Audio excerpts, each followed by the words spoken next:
In the sprawling palace gardens of the Ottoman Empire, amidst the intricate mosaic pathways, we begin our journey into the past, where turbulent winds of change swept through empires and kingdoms, continuously reshaping history. Sultan Suleiman gazed beyond the Bosphorus, envisioning a domain stretching into Europe. His ambitions set fires that ignited conflicts with Habsburg rivals, tracing the origins of the inevitable clashes. In the bustling streets of Vienna, whispers of the impending Ottoman advance buzzed like angry bees. Families boarded windows and soldiers stood at every corner, marking the beginning of shared tensions.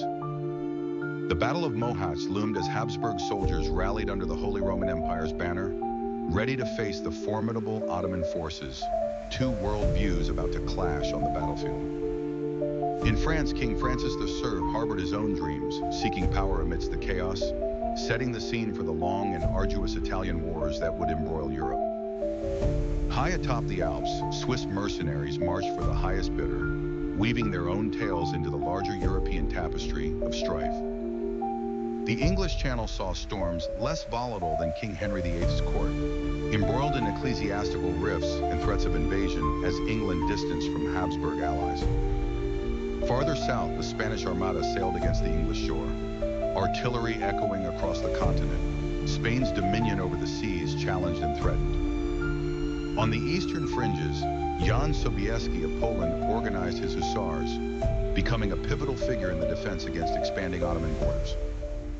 French musketeers under Louis XIV maneuvered through fetes and field tactics, their allegiances swaying between Spain and Protestants, colors blurred in battle smoke. The 30 Years' War unfurled, a devastating weave of religion and politics, driving German states into chaos, a conflict that would redefine the course of Europe. Elizabeth Thurker's resolve saw England weather storms of Catholic uprisings and Spanish threats, her navy cementing its legendary reputation in these turbid times. In the sun-drenched gardens of Madrid, Philip II brooded over maps, his pen striking alliances and lighting conflicts that spread like wildfire across Europe. Far across the oceans, the dream of empire saw new horizons as explorers laid claims to distant lands, opening new fronts far removed from European soil. In the courtyards of the Qing dynasty, envoys from the west brought tales of trading opulence and naval might, subtly entwining Chinese fates with European ambitions. Catholic leagues and Protestant unions sparred from Rhine to North Sea, a powder keg of alliances that could burst at the faintest ignition. The Peace of Westphalia emerged as a distant glimmer, its intricate dance of negotiations sowing seeds for national sovereignty amidst the rubble of war. Jesuit priests ventured into remote villages in hopes of souls, only to find themselves pawns in games played by monarchs manipulating papal influence for temporal gain. In the chill shadows of Moscow, the Tsardom squared against the Livonian order, Russian interests in Europe marking a new breadth of confrontation. The Scottish Highlands crackled with tales of Jacobite risings, passions entwined with dynastic claims, challenging the stability of crowns. As pirates roamed the Caribbean seas, great powers clashed over lucrative trade routes, naval warfare expanding beyond the known horizons. In the heart of the Dutch Republic, the defense of a prosperous and independent state stood tested by Spanish might, a resistance that inspired others tired of imperial chains. Underneath Bohemian skies, a divine right denied sparked revolt. Guns echoed as a divided Holy Roman Empire teetered on the edge of downfall. Deep in the forests of Central Europe, soldiers whispered old tales as war hardened them.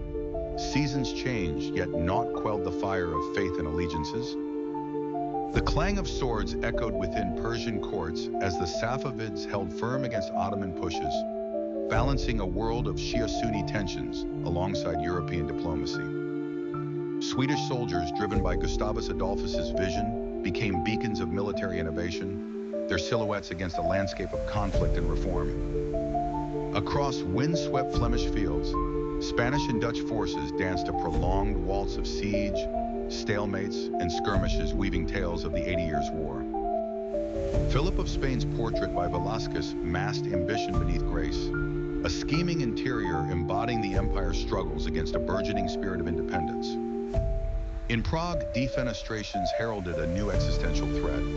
Windows not just for airing grievances, but casting men into the narrative of continental upheaval. As dusk pervaded Kyoto's ridges, tales of southern barbarian traders drifted, unseen currents in a land soaked with its own battle traditions and volatile courtly intrigues.